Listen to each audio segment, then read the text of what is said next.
Olá, meus amigos, que alegria estarmos juntos mais uma vez para estudarmos a doutrina espírita e mais essa atividade. Hoje vamos conversar sobre o tema Allan Kardec, o bom senso encarnado. E vamos refletir da forma com que o nosso codificador pode ser compreendido e deve como um exemplo, a fim de que a nossa atuação como espíritas no mundo, diante da doutrina espírita, do centro espírita e do movimento espírita, sejam inspiradas nos seus exemplos e na sua atitude racional, prudente, moderada e orientada pela caridade. No início da nossa reflexão, vamos lembrar da origem desse título dado a Allan Kardec.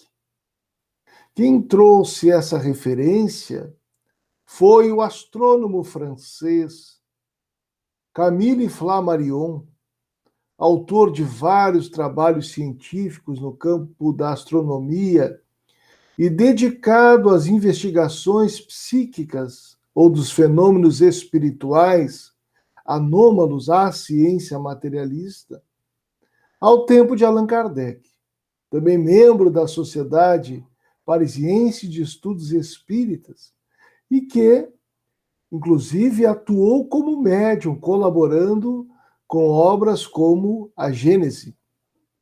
Muito bem, Camille Flammarion, no discurso pronunciado no túmulo de Allan Kardec, que está publicado em A Revista Espírita de maio de 1869, se refere assim: Allan Kardec era o que eu chamarei simplesmente o bom senso encarnado. Raciocínio reto e judicioso. Ele aplicava sem ouvido a sua obra permanente e as indicações íntimas do senso comum.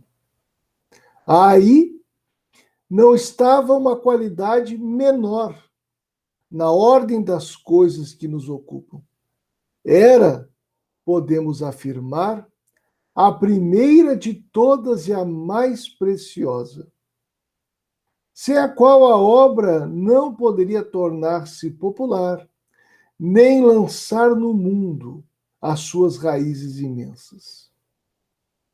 Flammarion, portanto, está dizendo aqui para todos nós e aos seus contemporâneos naquele momento, de que, do seu ponto de vista, Kardec era o bom senso encarnado, quer dizer, alguém dotado de um raciocínio reto, correto, bem alicerçado na verdade, na pesquisa, na investigação, judicioso, ou seja, capaz de julgar, de avaliar, de ponderar prós e contras, de não se deixar levar pelas paixões, pelas ideias particulares, pelo entusiasmo. Alguém dado a usar do bom senso, da capacidade de ajuizar valor, de ponderar, desde as coisas mais simples da vida íntima até o desenvolvimento da doutrina espírita. Observemos que Flammarion está remetendo aqui ao próprio entendimento de uma conduta científica, de uma atitude filosófica diante da doutrina e da vida que Allan Kardec adotava.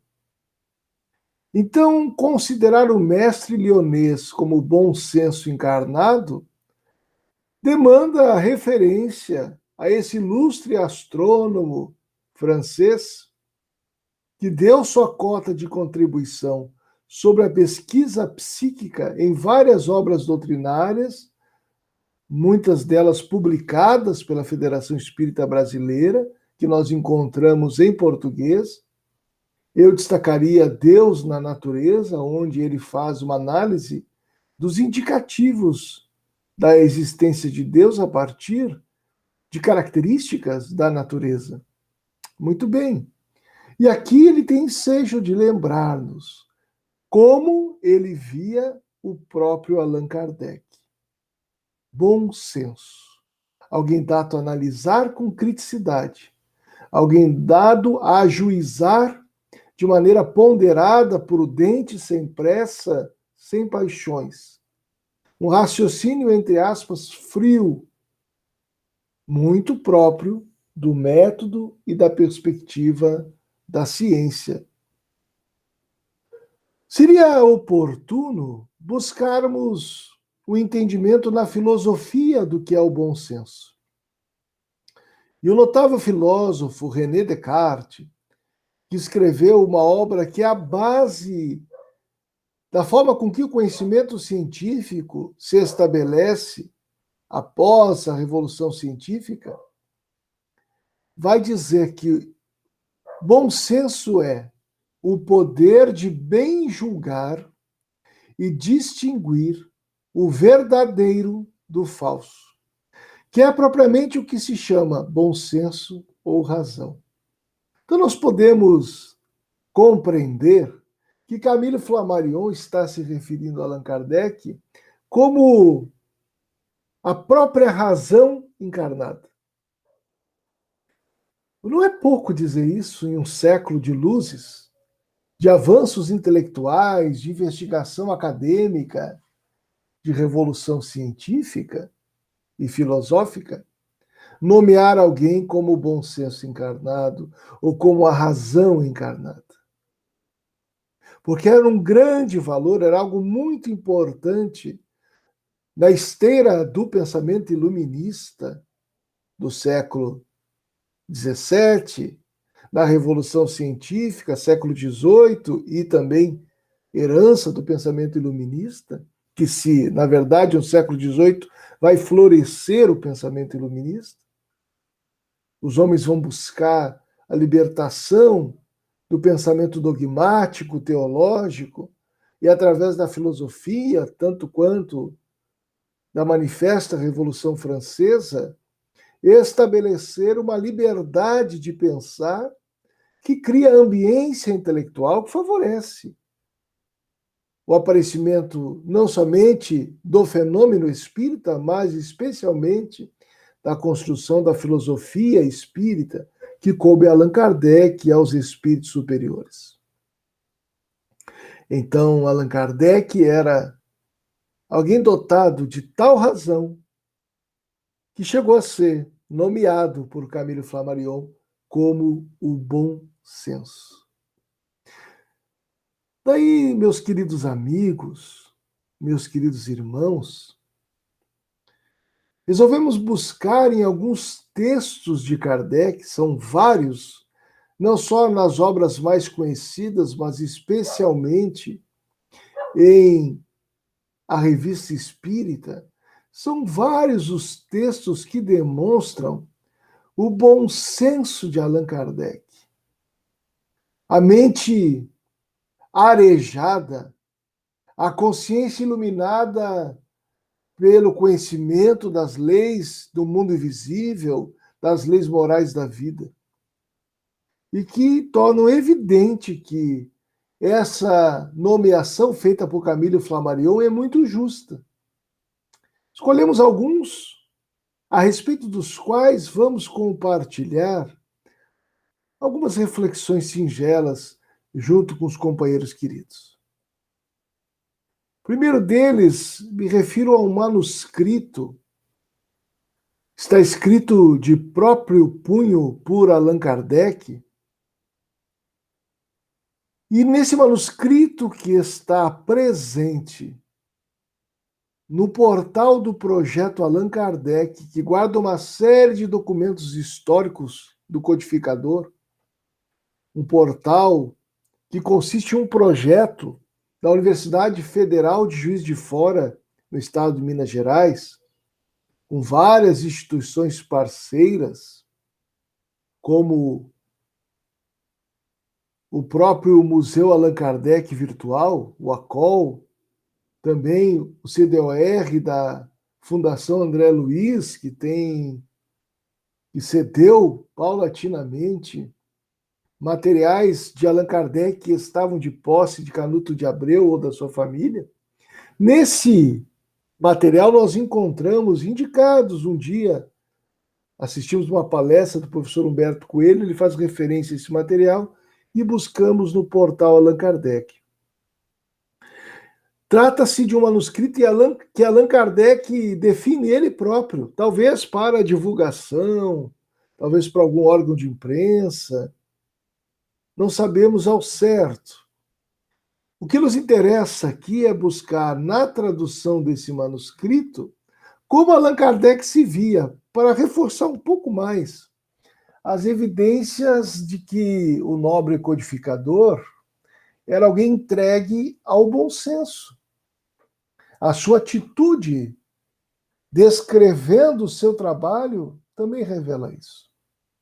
Vejamos que ele mesmo escreve sobre ele, Allan Kardec, Hippolyte Léon Denisard Rivaio, escritor, filósofo francês, nascido em Lyon em 3 de outubro de 1803, de uma antiga família pertencente à magistratura e à ordem dos advogados.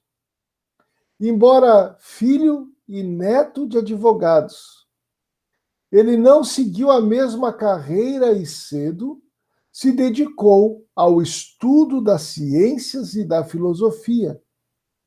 Quando das manifestações dos espíritos, entregou-se a observações perseverantes sobre esses fenômenos, atentando-se, principalmente, a deduzir-lhes as consequências filosóficas. Escreveu várias obras sobre esse assunto, entre as quais se tornaram, de algum modo, os guias clássicos da nova doutrina. As principais são O Livro dos Espíritos, a parte filosófica, publicado em 1857. O Livro dos Médiuns, a parte experimental. A Imitação do Evangelho segundo o Espiritismo. A Revista Espírita, periódico de estudos psicológicos. Coletânea mensal iniciada em 1º de janeiro de 1858. E diversos opúsculos. Fundou em Paris, em 1º de abril de 1858, a primeira sociedade espírita regularmente constituída sob a denominação da Sociedade Parisiense de Estudos Espíritas. Vejamos. Aqui Allan Kardec tece, portanto, uma singela biografia voltada a dar a compreensão de quem fosse lê-la, um pouco da sua trajetória pessoal, mas a sua atenção está no seu papel, escritor, filósofo francês. Vejamos que ele não se determina aqui como fundador de uma religião. Ele não se coloca na condição do que hoje chamaríamos de um líder religioso. Um escritor, um pensador, um filósofo.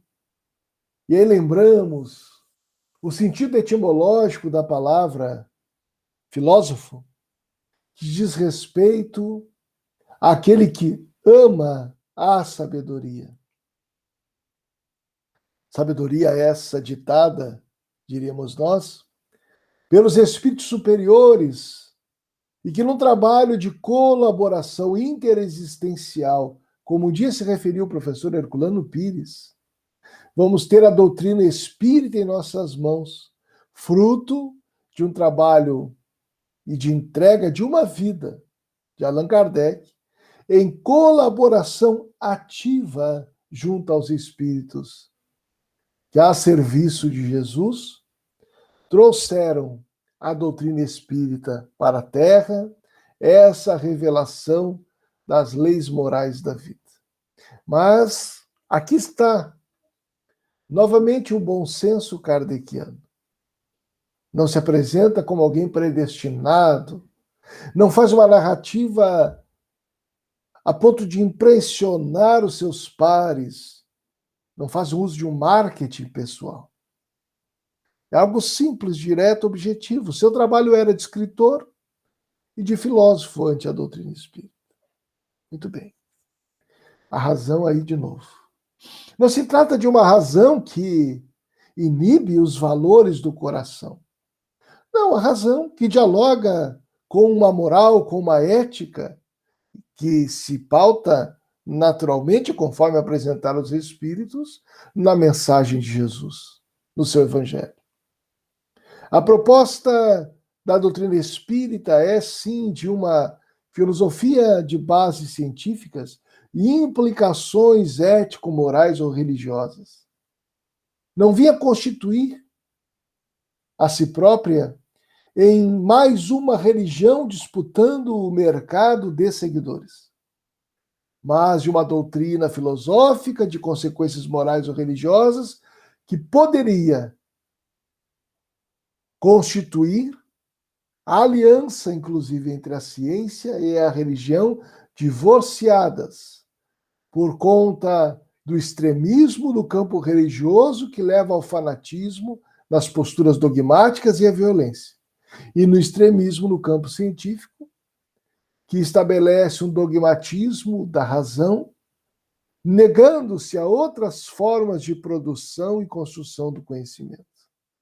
O Espiritismo, na sua postura moderada, vinha estabelecer o diálogo, pela sua natureza epistemológica mesmo, entre ciência e religião. Algo que ela faz, a doutrina espírita, no seio do seu próprio corpo doutrinário. Mas vamos buscar ainda mais alguns textos de Kardec, pequenos recortes. Não tínhamos condição, em função do tempo, de colocar aqui os textos na íntegra, mas convidamos aos amigos que nos ouvem fraternalmente que não abram mão de ler Kardec, de estudá-lo nas suas obras, nas obras fundamentais do Espiritismo, que vão daquelas 5 principais que todos conhecemos até a extensão da Revista Espírita. Num dos artigos da Revista Espírita, Allan Kardec começa com uma pergunta, Revista Espírita de novembro de 1858. Vejamos o título. Deve-se publicar tudo quanto dizem os espíritos? É a atitude do filósofo, de que levanta perguntas, não dogmatiza, não deita cátedra e encerra o assunto. Levanta a questão. Será que nós devemos publicar tudo que os espíritos ditam? Por todas as fontes e meios que chegarem, devemos publicar, da publicidade, devemos divulgar? Allan Kardec começa o artigo dizendo assim: essa questão nos foi dirigida por um de nossos correspondentes. E a ela respondemos por meio de outra pergunta. Seria bom publicar tudo quanto dizem e pensam os homens? Vamos pensar juntos. Será que seria útil à doutrina espírita publicar tudo que alguém escreva falando do espiritismo ou da vida? Quem quer que possua, diz ainda Allan Kardec, uma noção do espiritismo, por mais superficial que seja, sabe que o mundo invisível é composto de todos os que deixaram na Terra o envoltório visível. Vamos lembrar que o mundo invisível é o mundo dos espíritos. E quem são os espíritos? Nada mais, nada menos que os homens que viveram sobre a Terra. Vai dizer Kardec: entretanto, pelo fato de se haverem despojado do homem carnal, nem por isso os espíritos se revestiram da túnica dos anjos. Encontramos-los de todos os graus de conhecimento e de ignorância, de moralidade e imoralidade. Eis o que não devemos perder de vista. Nossa, aqui já temos uma grande lição. Primeiro, fazer perguntas. Aprendermos a questionar a própria razão antes de adotarmos posições em nossa seara, em nossos estudos doutrinários, na liderança espírita. Será que eu devo, quer dizer, está dentro do cômputo dos meus deveres e obrigações publicar tudo quanto dizem os espíritos? Certamente que não. Certamente que não, porque há espíritos dados à opinião, como há homens dados à opinião. Há espíritos sistemáticos, tanto quanto existem homens que adoram criar sistemas filosóficos próprios para erigir escola em torno de si. Isso não só no seio das religiões, no ambiente acadêmico, no âmbito da cultura, das artes. O vaidoso varia o seu contexto, mas não varia no campo da atitude. Muito bem. O que nós podemos dizer ainda sobre esse excerto? Uma das primeiras aprendizagens que estabeleceu Allan Kardec no contato com a doutrina espírita, ou melhor, com a pesquisa espírita, com a investigação com os espíritos. Que os espíritos, sendo os homens e as mulheres que um dia viveram sobre a Terra, não são donos de todo o saber pelo simples fato de que desencarnaram. Como diz aqui, não se encontram revestidos da túnica dos anjos. Não sabem tudo, portanto. Sua opinião, seu entendimento, sua razão está na linha direta do despojamento das paixões inferiores, da influência da matéria sobre si. Então, fica notório de que nós não devemos, não é justo e não é bom, e não é útil, publicar tudo quanto venha de comunicação dos espíritos. Porque nem sempre eles exprimem a verdade, porque nem sempre eles têm a devida compreensão do que estão falando, e porque não raro nos falta o estudo e o aprofundamento para referir determinadas coisas, ou para analisar determinadas coisas. E enquanto não há chancela do ensino coletivo dos espíritos sobre algum tema, nós podemos considerar alguma comunicação no nível de hipótese, somente, em termos de doutrina espírita. Só se torna uma verdade estabelecida no Espiritismo aquilo que tem a chancela do ensinamento coletivo dos espíritos, consoante aponta Allan Kardec. Em especial, nas páginas introdutórias de O Evangelho segundo o Espiritismo. Muito bem, meus amigos. Essa é a primeira lição de bom senso que Kardec nos traz aqui.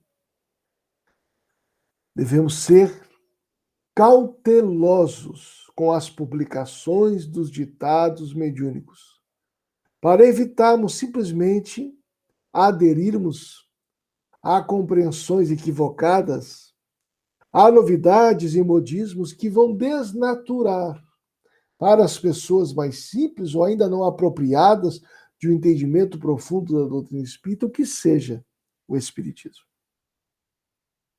Mas vamos adiante. Uma outra lição recolhemos com muita alegria desta passagem, resposta à mensagem de Ano Novo dos espíritas leoneses. Ainda em Revista Espírita de 1862. Em vossas reuniões, diz Allan Kardec, afastai cuidadosamente tudo quanto se refere à política, e há questões irritantes. A tal respeito, as discussões apenas suscitarão embaraços, enquanto ninguém terá nada a objetar à moral, porque quando esta for boa, não há o que contestar. Procurai, diz o codificador no Espiritismo, aquilo que vos pode melhorar. Olha que dica. O que procurar no Espiritismo? Ou quem estiver ouvindo poderia perguntar: o que será que eu vou encontrar no Espiritismo? Aquilo que pode te tornar um indivíduo melhor. Fora disso, o Espiritismo não oferece nada. Não oferece curas, milagres, melhora de vida financeira, casamento ou descasamento, nada disso. Oferece uma compreensão ética da vida que nos convoca a um autoaprimoramento constante, a um processo autoeducativo. Eis o essencial, ainda diz Kardec. Aquilo que pode tornar melhor é o essencial. Quando os homens forem melhores, as reformas sociais realmente úteis serão uma consequência natural. Trabalhando pelo progresso moral, lançareis os verdadeiros e mais sólidos fundamentos de todas as melhoras. Deixai a Deus o cuidado de fazer com que cheguem no devido tempo, no próprio interesse do Espiritismo, que é ainda jovem, mas que amadurece depressa, oponde uma firmeza inquebrantável aos que buscam arrastar-vos por uma via perigosa. Muito bem. Vamos por partes. Primeiro, Allan Kardec recomenda a abstenção ou ausência nos grupos e sociedades espíritas da discussão de política. Por que isso? Será que o espiritismo é apolítico? Será que o espiritismo é apartidário? Ou será que a doutrina espírita tem um lado e, tendo um lado, quer evitar que se discuta política para que, subrepticiamente, as pessoas venham aderir a um determinado lado político? Não. O espiritismo, ele é totalmente apartidário. Os espíritas, como cidadãos, têm as suas preferências, mas naturalmente vão buscar, na vivência pessoal, a ética do Cristo, consoante encontram nas obras de Allan Kardec, independente de suas escolhas político-partidárias, procurarão agir com justiça, com bondade, com caridade. Mas o centro espírita ou o grupo espírita não é lugar de palanque eleitoral. Não é espaço para discussões partidárias e antifraternas. Não é lugar para afirmar posição de direita ou de esquerda ou de centro. Porque esse não é o objetivo do Espiritismo. O objetivo essencial do Espiritismo é tornar a criatura melhor, e é isso que nós devemos buscar nele. E como proposta ética da caridade, convida a todos a construir a fraternidade. E que fraternidade é essa? Baseada na justiça, no amor e na caridade. Uma fraternidade que não tem fronteiras, que não é sectária, jamais poderá ser, porque sendo sectário, um grupo que se diga fraterno, jamais será fraterno. Vamos lembrar, meus amigos, minhas amigas, sem pretensão de encerrar o tema, mas vamos lembrar que em o que é o Espiritismo, Allan Kardec esclarece por que o centro espírita, o grupo espírita, não tem rituais desta ou daquela religião. Porque o Espiritismo, dizer em termos religiosos, é um campo neutro. Porque podem os indivíduos de diferentes religiões aderir à filosofia proposta pela doutrina espírita. Segundo o próprio Kardec, está lá no que é o espiritismo, a pessoa poderia ter a sua crença pessoal, a sua religião, ser católico, budista, batista, protestante, umbandista, diríamos hoje, e adotar o espiritismo como filosofia de vida. Não quer dizer isto um sinal verde para sincretismo religioso no centro espírita, que é um núcleo de estudo, pesquisa, vivência e prática da doutrina espírita no seu ângulo científico, filosófico, moral ou religioso. Pelo contrário, quer dizer que quando nós não adotamos a prática de um ritual, nós respeitamos todas as crenças e ninguém se sentirá ofendido no centro espírita quanto à sua fé particular, porque o espiritismo não discute questões teológicas, embora tenha implicações filosóficas, teológicas nos seus princípios. Isso fica muito claro quando a gente vai ver o regulamento da sociedade que ele propõe, que está no livro Viagem Espírita, em 1862. O espiritismo, através do centro ou do grupo espírita, não competiria, não lhe caberia aos espíritas no centro ou no movimento espírita, ou no grupo espírita. Ater-se a questões de ordem político-partidária, nem tampouco de controvérsias ou dogmas religiosos. Porque ali é o espaço do indivíduo que pode ter qualquer outra religião e vai se sentir acolhido e respeitado. E ali é o espaço em que as pessoas de diferentes posições políticas, e não me refiro às extremas, porque o extremismo não combina com o espiritismo. Extremismo em qualquer setor, posição política, denota uma atitude anti-espírita, porque é uma doutrina que preconiza a fé raciocinada. Então não tem espaço para extremismo, para ser desrespeitoso com a vida, para agir desrespeitoso com a consciência alheia. Mas também eram vetadas, não só na visão de Kardec, aos grupos, a discussão religiosa, mas também as questões irritantes, questões sem solução prática, questões que os espíritos não se ocuparam a abordar por conta das controvérsias ou da falta de conhecimento deles próprios ou dos seus ouvintes, que os levariam a discussões intermináveis e estéreis, sem efeito prático para a finalidade da própria doutrina espírita. Vejamos a lucidez e o bom senso de Kardec.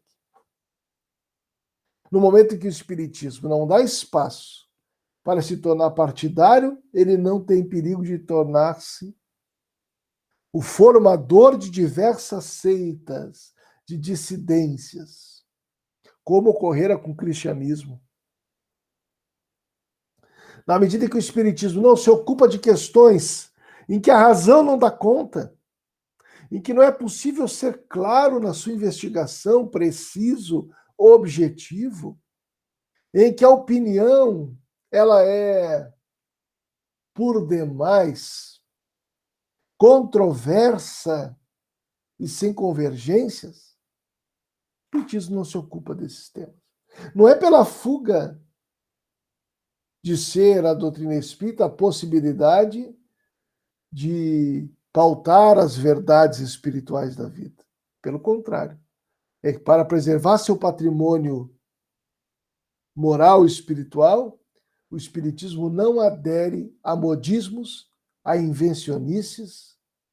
Os espíritas não cultivamos a adesão a hipóteses que tentam se passar no campo científico, filosófico ou religioso como verdades. Há uma certa discrição, há uma certa ponderação, há uma certeira reserva diante de ideias novas, que precisam ser investigadas, medidas, observadas sobre vários ângulos, e que não se incorporam simplesmente ao conteúdo vasto da filosofia espírita pelo fato de tratar do tema de Deus, do espírito, da vida após a morte, das relações entre mortos e vivos, que apareceu num filme, num livro, que o filósofo do momento apontou. Não, a gente dialoga, a doutrina espírita dialoga por preconizar a fé raciocinada, mas não adere a nada às cegas. E não tem, portanto, opção partidário-política, não tem opção religiosa, o espiritismo. Isso é importante da gente pensar, para ampliar o nosso horizonte e entendermos melhor o nobre Allan Kardec. Para Kardec, na medida que os indivíduos melhorassem a si próprios, assumissem uma conduta ética,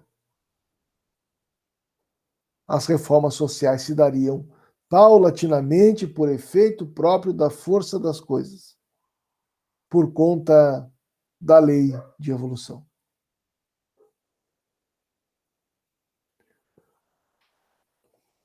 Mas vamos a um outro texto. Allan Kardec intitulou Polêmica Espírita. Será que o espírita entra em polêmica? Será que o espiritismo ou o movimento espírita formado de pessoas disputa polêmicas? Allan Kardec responde essa questão em um belo artigo do qual nós só tiramos um trechinho para dar uma ideia, convidando os companheiros, naturalmente, a se voltarem ao texto nos seus momentos de estudo particular.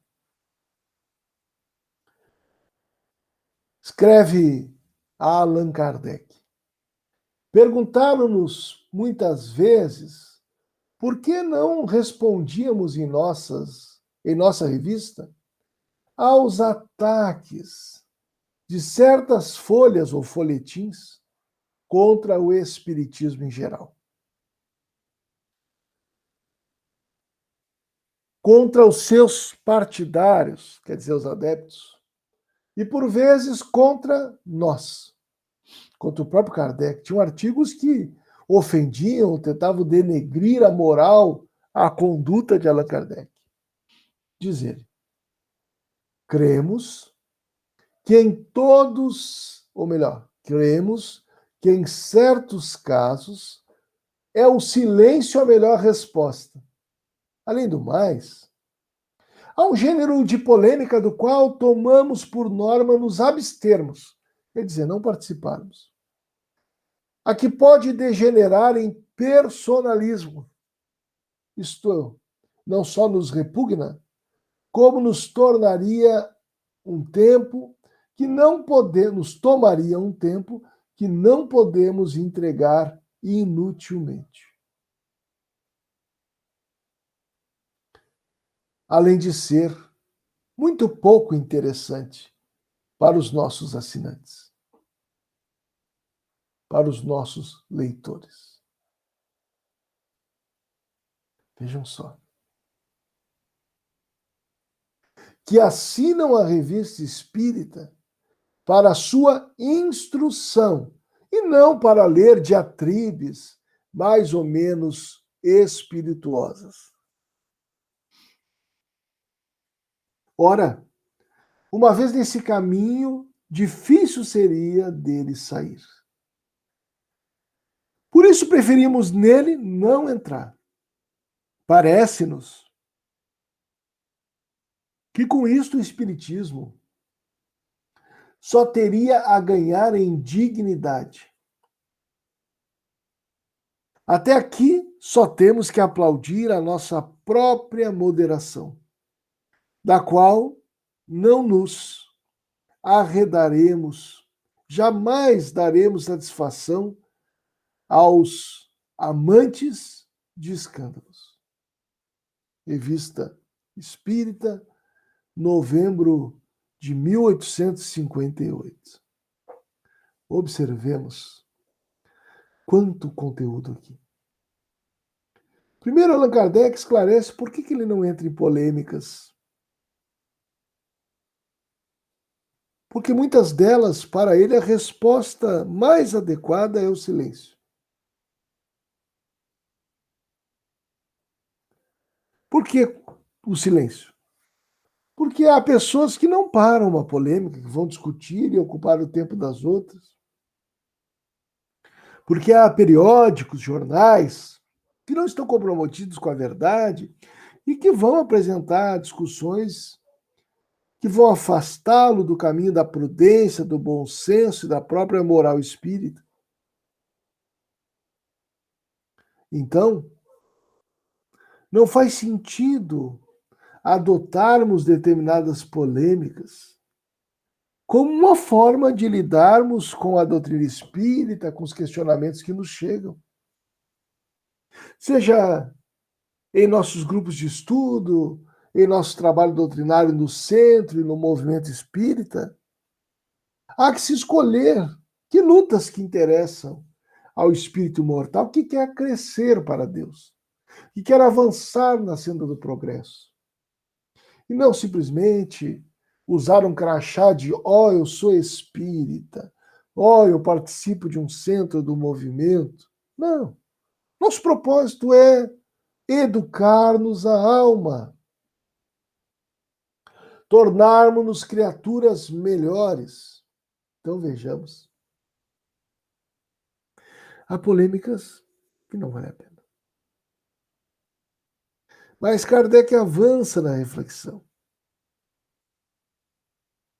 Muitas vezes, não nos damos conta, ao longo dos textos, Allan Kardec responde a algumas polêmicas, algumas críticas, ao longo dos seus textos, e nos falta, às vezes, a percepção disso porque não temos necessariamente o acesso aos materiais que até estão dispostos na internet, alguns deles, mas na língua francesa, em sites como da Biblioteca Nacional da França, no seu depositório, seu repositório digital.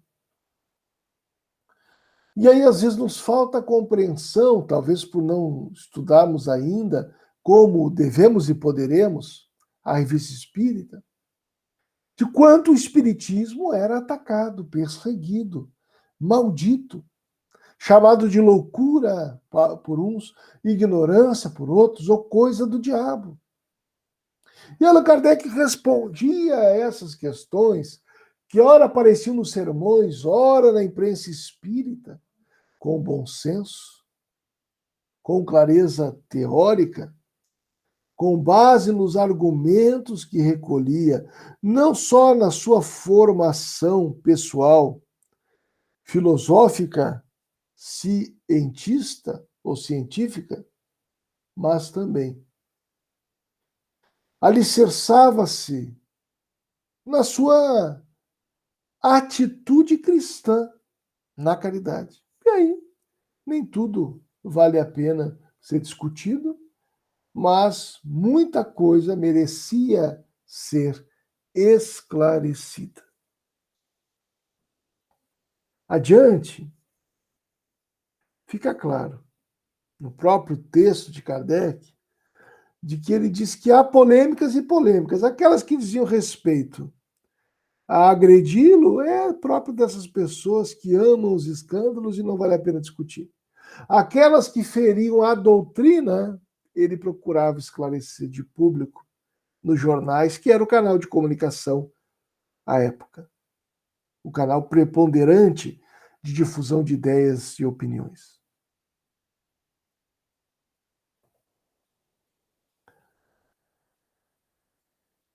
Agora, há mais um artigo que eu considero muito importante.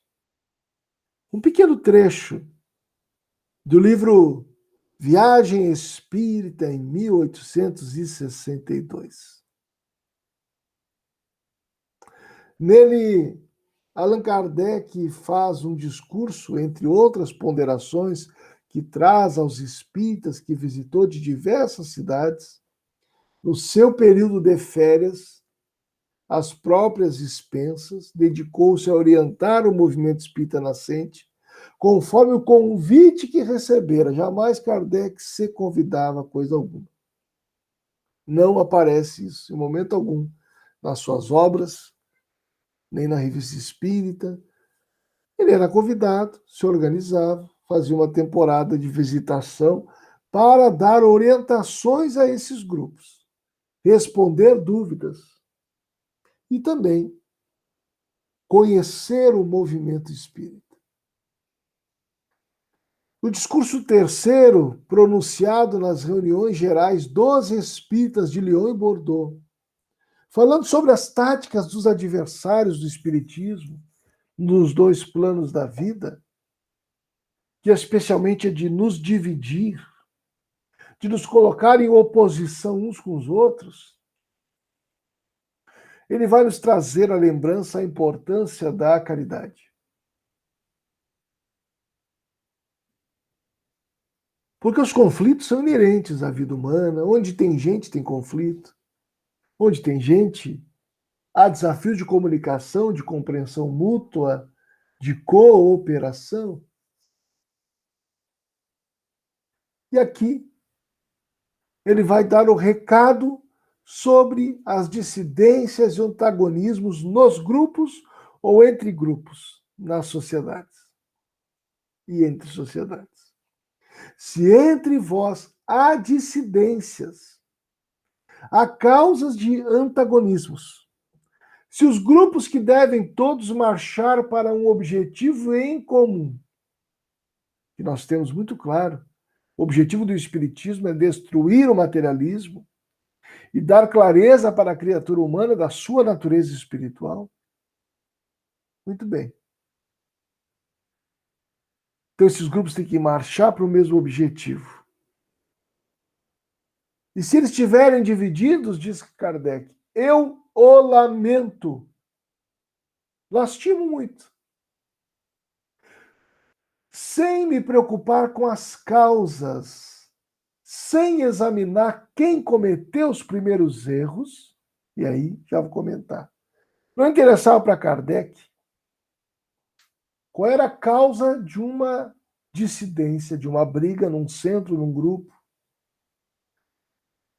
de uma divisão entre companheiros por conta de ideias ou posturas. Para ele não importava a causa e os causadores. Vejamos com o que ele se importava. Sem me preocupar com as causas, sem examinar quem cometeu os primeiros erros, eu me coloco, sem hesitar, do lado daquele que tiver mais caridade. Isto é, mais abnegação e verdadeira humildade.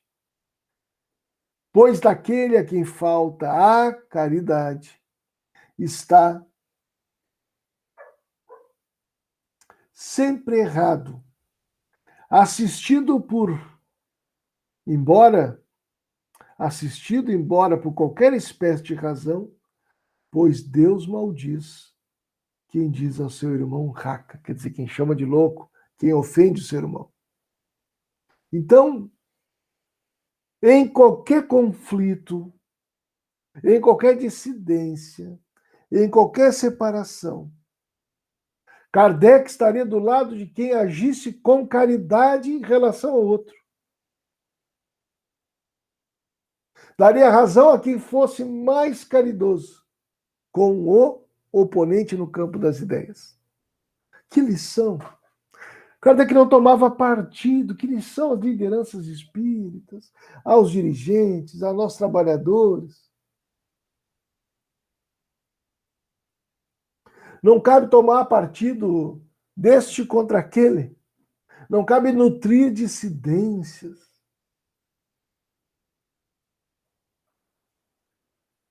E Allan Kardec está dizendo que não se preocupa muito com o porquê. O que interessa, porque faz parte. É normal haver conflito. Então não interessa muito a causa. Cabe, diante de uma situação de conflito, conforme a orientação de Kardec, esforçarmos-nos por duas virtudes: abnegação e verdadeira caridade. A abnegação diz respeito a uma atitude em que a criatura abre mão do seu interesse pessoal pelo que é melhor para a coletividade.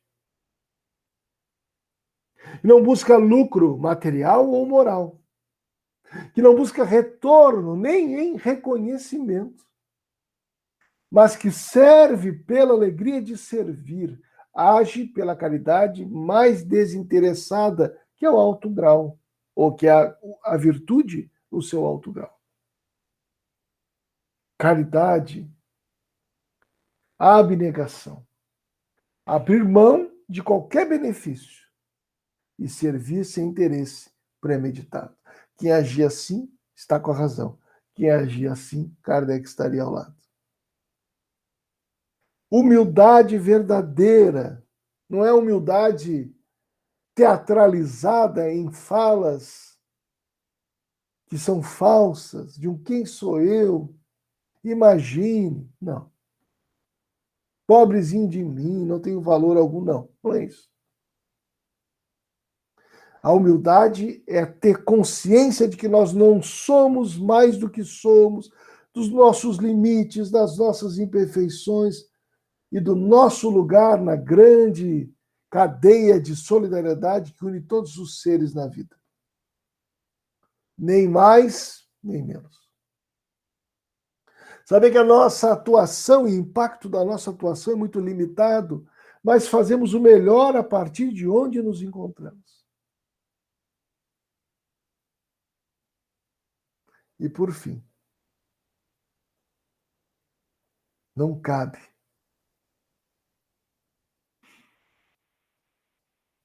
assumir qualquer atitude que denigra a imagem, o caráter, ou que colida desrespeitosamente em qualquer diálogo ou discussão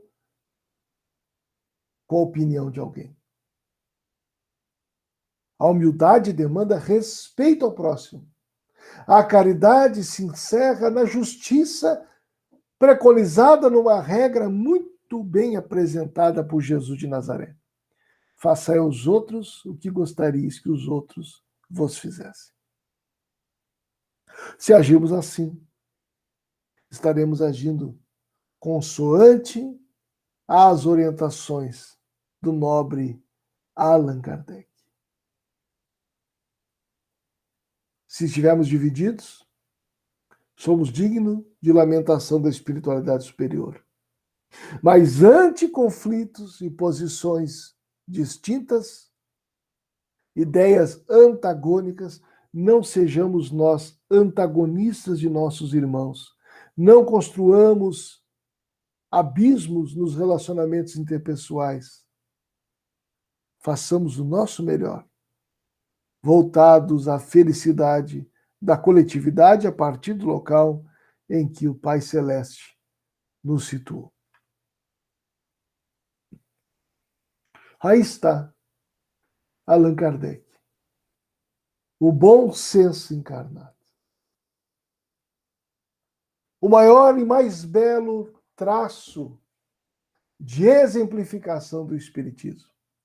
O protótipo do verdadeiro espírita, do verdadeiro cristão. Estudemos Kardec, meus amigos. Trabalhemos por desenvolver em nós todo o conteúdo atitudinal que encontramos em Allan Kardec através dos seus escritos. Amemos a verdade e o saber como o fazia o mestre Lyonês.